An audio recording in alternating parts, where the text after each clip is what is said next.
মূসা আলাইহিস সালাম এত বড় একজন রাসূল যার উপরে তাওরাত নাজিল হয়েছে, তাই না?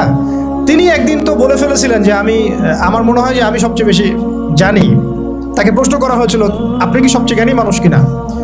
আল্লাহ রাব্বুল আলামিন তো এই জায়গাটা ধরেছেন এবং খিদর আলাইহিস সালামের সন্ধান দিয়েছেন, না আমার একজন বান্দা আছে তোমার চেয়ে বেশি জানে। তখন তিনি তার সাথে দেখা করার জন্য সফর করেছেন। এই সফরটা খুব লম্বা ছিল, কষ্টের সফর ছিল।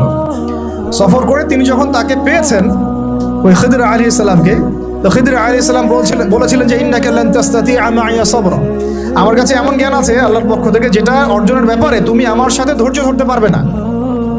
তুমি মূসা আমার সাথে ধৈর্য ধরতে পারবে না। নবীকে বলা হচ্ছে এই কথাটা।